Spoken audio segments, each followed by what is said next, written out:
नमस्कार 99 न्यूज़ के शिल्पांचल की खबरों में आपका स्वागत है। मैं हूं तबरेज अनवर। आयकर विभाग की टीम ने आज शिल्पांचल के बराकर, रानीगंज, आसनसोल और जामुरिया समेत कई स्थानों पर संचालित औद्योगिक प्रतिष्ठानों में एक साथ छापेमारी की है। मामला आय से अधिक का बताया जा रहा है। आयकर की इस कार्रवाई से क्षेत्र के कई अन्य कारोबारियों में हड़कंप मचा हुआ है। कारोबारियों के यहाँ सुबह से ही आयकर अधिकारियों की टीम कार्रवाई के लिए पहुंची। आयकर विभाग इन प्रतिष्ठानों में आय से अधिक और व्यय का लेखा जोखा खंगाल रही है। बताया जा रहा है कि आयकर की टीम ने कई दस्तावेजों को भी जब्त किया है।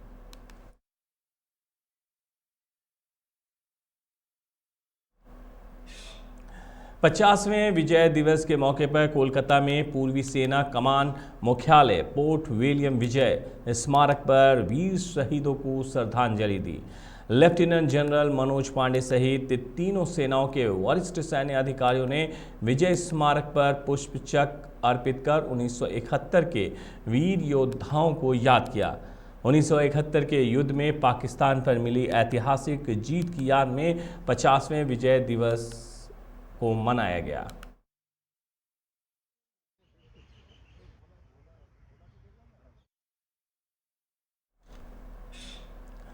आसनसोल के बीएनआर एसबीआई के पास united form of bank union ने बैंक हड़ताल के समर्थन में धरना दिया। आज बैंकों का हड़ताल के कारण बैंक और एटीएम बंद रहे। United form of bank unions का कहना है कि केंद्र सरकार बैंकों का निजीकरण करने के लिए एक बिल ला रही है। अगर ये बिल संसद में पास हो गया तो सभी सरकारी बैंकों का निजीकरण होने का रास्ता साफ हो जाएगा, जिससे आम आदमी को काफ़ी परेशानी होगी। आज और कल 17 तारीख तक ये दोनों दिन जो स्ट्राइक रखा गया है, इसका उद्देश्य है कि जो केंद्र सरकार द्वारा जो अमेंडमेंट बिल 19 अमेंडमेंट बिल जो लाया जा रहा है इस शीतकालीन अधिवेशन में, इसके विरोध में ही हम लोग ये स्ट्राइक कर रहे हैं। स्ट्राइक आज से 20-25 दिन पहले से ही हम लोग सरकार के पास नंबर ऑफ टाइम्स हम लोग गए हैं और इसके अगेंस्ट में गए हैं, लेकिन वो किसी तरह का एश्योरेंस भी नहीं दे पा रहे हैं कि नहीं इस बिल को पेश किया जाए या नहीं। अगर इस बिल को पेश किया जाता है तो ये केवल 2 दिन का हड़ताल नहीं, ये लगा। पश्चिम बर्धमान में बंगाल की ओर से रानीगंज के सियालसोर डाकघर के पोस्ट मास्टर को एक ज्ञापन सौंपा गया, जिसमें राज्य के सभी पोस्ट ऑफिस में बंगाल भाषा को तरजीह देने की मांग की गई है। लोगों का कहना है कि 2011 की जनगणना के अनुसार पश्चिम बंगाल में रहने वाले 88% लोग बंगाली हैं। यहाँ की मुख्य भाषा बांग्ला है और दफ्तरों में कामकाज की सुविधा के लिए अंग्रेज़ी का इस्तेमाल किया जाता है। लेकिन सियालसोर डाकघर में जिस तरह से बांग्ला को पूरी तरह से दरकिनार किया जा रहा है वो अत्यंत शर्मनाक है। পক্ষ থেকে এখানে সিয়ারসোলের সাব পোস্ট অফিসে এসে আমরা একটি ডেপুটেশন দিলাম। আমরা জানতে পেরেছি এখানের উপরের বোর্ডগুলিতে 3টে ভাষা দেওয়া থাকতেও ভেতরে যে ফর্ম পাওয়া যায়, যে ফর্মে জমা করা, টাকা তোলা, আরও আনুষঙ্গিক সাহায্যর সমস্ত পরিষেবার যে ফর্মগুলি আছে, সমস্ত ফর্মে শুধুমাত্র ইংরেজি আর হিন্দি দেওয়া আছে। পশ্চিমবঙ্গ একটি সি ক্যাটাগরি রাজ্য, তাই এখানে বাংলা ভাষা থাকা বাধ্যতামূলক। আমরা পোস্ট অফিসের পোস্টমাস্টারকে বললাম, তিনি বললেন যে তিনি যথাযথ উপরে এটাকে ফরওয়ার্ড করবেন এবং তিনি দেখবেন ভবিষ্যতে যেন অন্য কেউ এসে বাংলায় পরিষেবা পাচ্ছেন না সে ঘটনা যেন না ঘটে। आसनसोल में पार्किंग के टेंडर के मुद्दे पर निगम प्रशासक अमरनाथ चटर्जी ने बड़ा बयान दिया है। इस बयान के बाद आसनसोल में राजनीति चर्चा शुरू हो गई है। निगम प्रशासक अमरनाथ चटर्जी ने कहा है कि अगर मंत्री चाहे तो आसनसोल में पार्किंग जनता के लिए फ्री कर दिया जाएगा या फिर इसे पूरी तरह से साफ कर दिया जाएगा। अगर मंत्री पार्किंग हटाकर आसनसोल वासियों को एक उपहार देना चाहेंगे तो निगम उनके निर्देश के अनुसार कार्य करेगी। मतलब आसनसोल नगर निगम एक मंत्री के इशारे पर चल रहा है। खाई इस बयान के बाद आसनसोल में राजनीतिक चर्चा शुरू हो गई है। आम जनता भी ऐसे बयान पर कटाक्ष कर रहे हैं। आसनसोल नगर निगम के पूर्व मेयर जितेंद्र तिवारी ने कहा है कि 1 साल से बिना मंत्री के सलाह के निगम चला रहा था। अब जब मामला फंस रहा है तो मंत्री की याद आ रही है।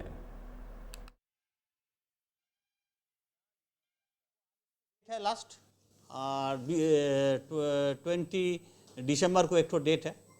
उसका बाद हम लोग सोचूंगा जो पार्किंग चलेगा ना, फ्री पार्किंग कर दिया जाएगा ना, आसनसोल को साफ कर दिया जाएगा।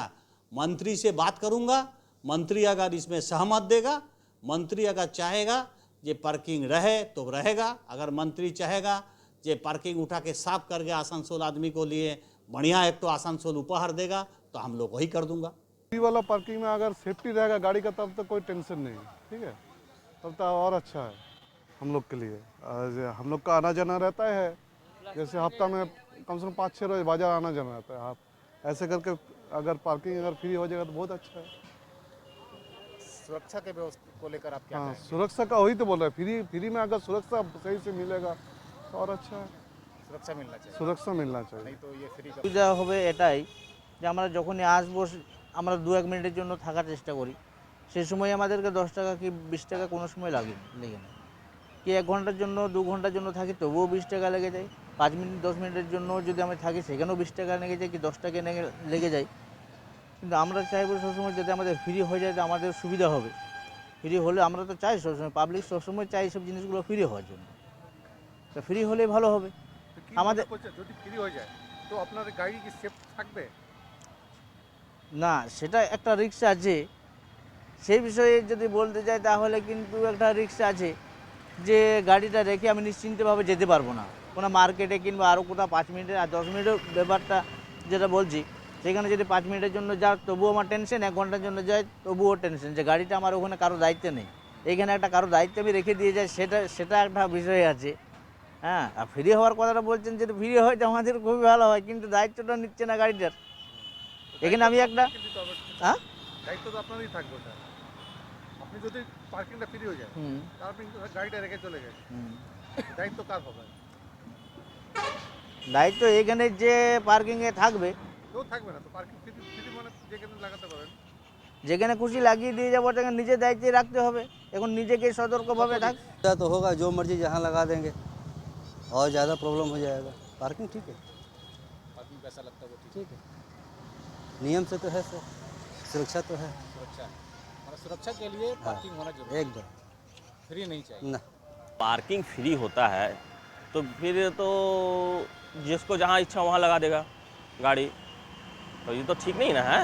पार्किंग फ्री क्यों किया जाए? आप अगर गाड़ी में तेल भरा रहे तो फ्री भरा नहीं ना रहे हैं, उसके लिए तो अमाउंट दे रहे हैं ना, तो गाड़ी जहाँ रखे उसके लिए तो एक अमाउंट देना होगा ना। तो वो तो हमारे ऊपर ही खर्चा हो रहा है ना, निगम हमारे ऊपर ही ना खर्चा कर रही है कि उसके साफ़ सुथरा बना के रख रही है, सब कुछ रख रही है, तो हमारे ऊपर ही कर रही है ना, वो तो अपने लिए कुछ नहीं ले रही है, तो फिर क्यों पार्किंग फ्री चाहता है आदमी? क्या कारण है? सुरक्षा के दृष्टिकोण से क्या अच्छा होगा, फ्री होगा कि नहीं नहीं नहीं नहीं, फ्री हो जाएगा तो फिर जहाँ तहाँ तो जंगल राज हो जाएगा ना, जिसका पॉइंट जो गाड़ी है उठा के लेकर चला जाएगा, चोर लोग बढ़िया हो जाएगा, उसको देख सुन कुछ नहीं होगा। এটাতে আমার একটা আপত্তি আছে। দেখুন, মন্ত্রী যিনি আছেন উনি পিডব্লিউডির মন্ত্রী, পিডব্লিউডি সংক্রান্ত কোনো ব্যাপার হলে নিশ্চয়ই তার দায়িত্ব থাকে। আইন মন্ত্রী, তিনি আইন সংক্রান্ত কোনো ব্যাপার হলে নিশ্চয়ই তার দায়িত্ব থাকবে। কিন্তু বোর্ড এই ডেভেলপমেন্টও তো ওনারা, অমর চ্যাটার্জি মন্ত্রীর কথা এতদিন চালাননি, 1 বছর ধরে তো নিজের কথা চালাচ্ছেন। আসানসোলটা ডেভেলপমেন্ট কিভাবে হবে না হবে, কর্পোরেশন ও এডিডিএ, তাপস দা এবং অমর দা দুজন মিলে চালিয়েছিল, দুজন মিলে পুরো ব্যাপারটা দেখছিল। এখন 1 বছর পর যখন ব্যর্থতা দেখা দিয়েছে, তখন দায়িত্ব মন্ত্রীর ঘাড়ে চাপিয়ে দেওয়া, ওনার সঙ্গে আলোচনা করবো। কেন ভাই, 1 বছর তো ওনার সঙ্গে আলোচনা করে সবকিছু করেননি, 1 বছর তো সবকিছু নিজের ইচ্ছায় করলেন। এবং এখন যখন দেখা যাচ্ছে যে আপনি ব্যর্থ হয়েছেন, এখন যখন দেখা যাচ্ছে যে আপনি বিভিন্ন মানুষ বিভিন্ন প্রশ্ন তুলছে, এতদিন চালালেন আপনি এবং তাপস দা, এডিডিএ এবং কর্পোরেশন দুজন মিলে চালালেন, সবকিছু করলেন, এবং যখন এখন ব্যর্থতা দেখা দিয়েছে তখন আপনি মন্ত্রীকে জোর করে টেনে আনছেন এবং আপনার ব্যর্থতার দায়িত্ব মন্ত্রীর ঘাড়ে চাপিয়ে দিতে চাইছেন। যদিও মন্ত্রী অন্য দলের, আমাদের ওনার সঙ্গে ওনার বিরোধ আছে, আমরা অন্য দলে বিশ্বাস করি, ওনার কাজকর্মে যদি ভুল ত্রুটি পাই নিশ্চয়ই আমরা সমালোচনা করব, কিন্তু এই কর্পোরেশনের এডিডিএ ব্যাপারে মন্ত্রীকে দোষ দেওয়াটা আমার মনে হচ্ছে না ঠিক হচ্ছে, এবং জোর করে নিজের দায়িত্ব ওনার ঘাড়ে চাপিয়ে দেওয়া হচ্ছে, এটা ঠিক হচ্ছে না। মন্ত্রী যদি পিডব্লিউডি রাস্তা খারাপ থাকে তার জন্য মন্ত্রীকে নিশ্চয়ই আসানসোল মানুষ প্রশ্ন করতে পারে।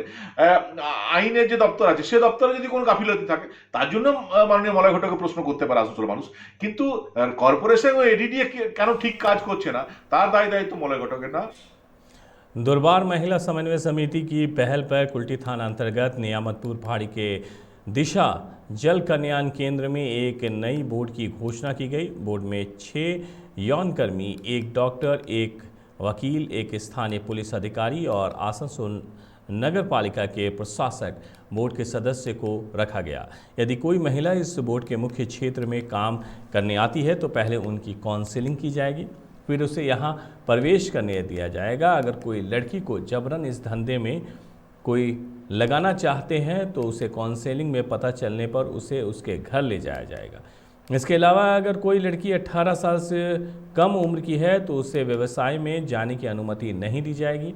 आपको बता दें कि स्थानीय एक क्लब दिशा कल्याण केंद्र चलाता था। कुछ दिन पहले CWUC Asansol Durgapur police commissionerate ने नाबालिग को छुड़ाने के लिए एक संयुक्त अभियान शुरू किया था। इसके बाद क्लब को सील कर दिया गया है। उसके बाद आज दिशा जन कल्याण केंद्र में एक नई दूरभाष समिति का गठन किया गया।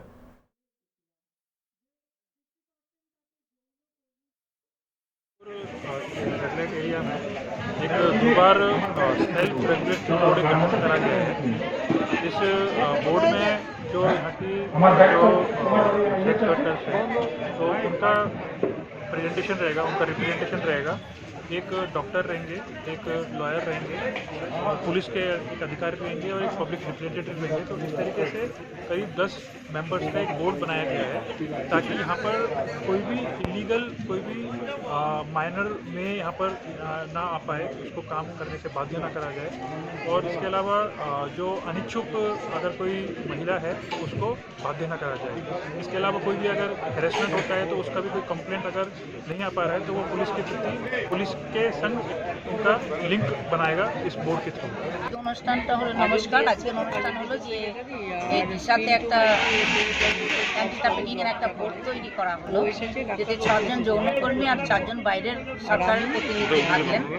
তো এই বোর্ডটা পরিচালনা করবে যে এখানে কোনো মেয়ে আসলে এই বোর্ডের মাধ্যমেই সে পেশাতে থাকতে ইচ্ছুক কিনা, তার উপযুক্ত বয়স কিনা, তার ডকুমেন্ট কি আছে বা তাকে কে নিয়ে আসলো, তাকে কোনো ফুসলিয়ে নিয়ে আসলো কিনা, এই বোর্ডটাই পরিচালনা করে দেখবে। এবং ওই বোর্ডের মাধ্যমে আমাদের একটা ফরম্যাট আছে, সেই ফরম্যাট ফিল আপ করা হবে এবং তাকে জিজ্ঞাসা করা হবে, তার ডকুমেন্ট দেখা হবে। मैथन जलाशय क्षेत्र के सबसे खूबसूरत पर्यटन स्थलों में से एक है, जहां नए साल काफ़ी संख्या में पर्यटक आते हैं, जिसे देखते हुए इस वर्ष नाविकों ने 8 लोगों की क्षमता वाली स्पीड बोट और एक बड़े नौका बोट का इंतज़ाम किया है, जिसका उद्घाटन आज बाराबनी विधायक विधान उपाध्याय ने किया। साथ ही सभी नावों को रिपेयरिंग कर पर्यटकों के लिए तैयार किया गया।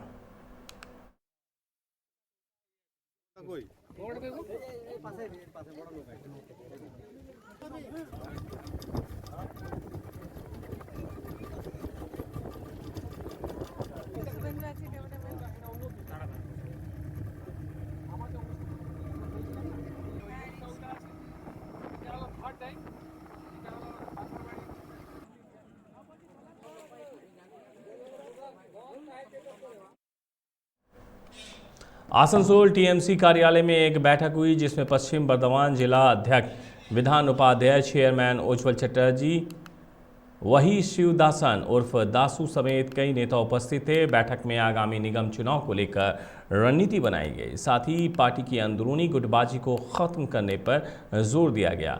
उज्ज्वल चटर्जी ने बताया है कि कुल्टी के सभी 28 वार्डों को जीतने को लेकर रणनीति बनाई गई है।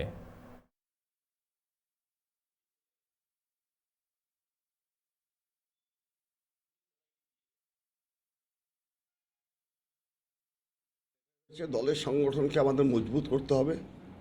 কুলটিতে 28টি ওয়ার্ডে যাতে 28টাতে আমরা জিততে পারি সেটা দেখতে হবে এবং তার জন্য যা প্রয়োজন রয়েছে সেটা হচ্ছে সকলে মিলে দলের সমস্ত কর্মী, সমস্ত শাখা সংগঠনের যারা দায়িত্ব রয়েছে সকলকে নিয়ে একসাথে আমরা ঝাঁপিয়ে পড়ব।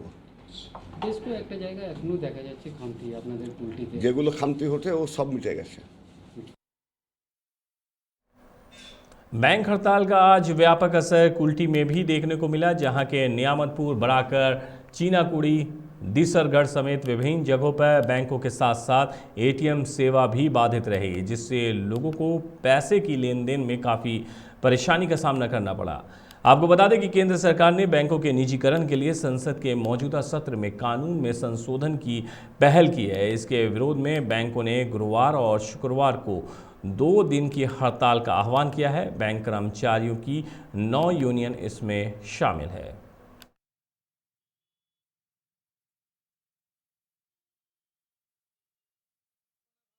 সংশোধনে একটি বিল পেশ করতে চলেছে, সেটি হচ্ছে ব্যাংকিং অ্যামেন্ডমেন্ট বিল।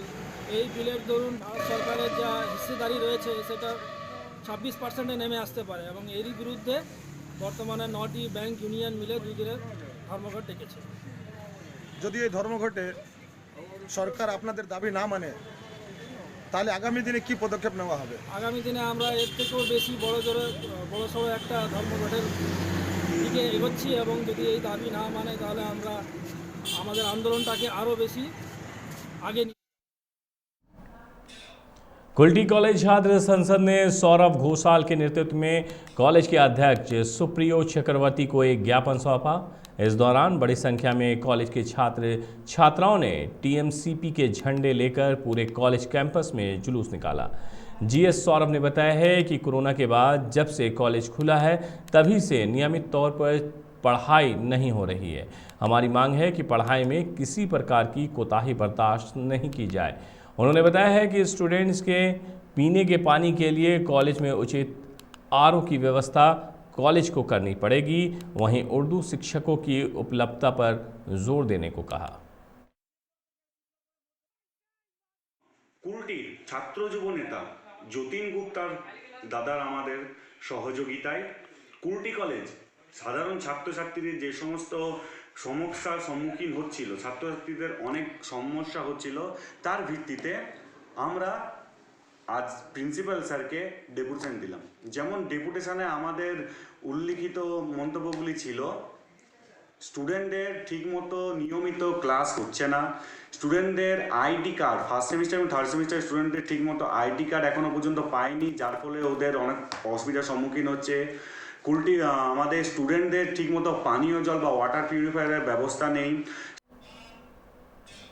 आसनसोल में बीते दिनों बाढ़ के कारण ध्वस्त हुए रेलपार निवासी सलाउद्दीन के घर के पुनः निर्माण के लिए AIMIM के दानिश अजीज़ ने ईंट दिए हैं। उन्होंने कहा है कि हम केंद्रीय राज्य AMC ADDA आदि के सरकारी अधिकारियों के अनुरोध कर रहे हैं कि कृपया ज़रूरतमंद लोगों के लिए तत्काल तत्पर रहें। जो पीड़ित हैं, कई ऐसे भी ज़रूरतमंद हैं जिनके पास सहायता नहीं पहुंच पाई है।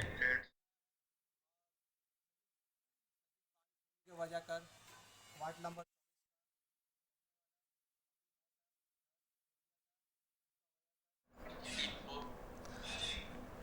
99 न्यूज़ के शिल्पांचल की खबरों में मेरे साथ इतना ही। मुझे दीजिए इजाज़त। अपना बहुत ख्याल रखिएगा। नमस्कार।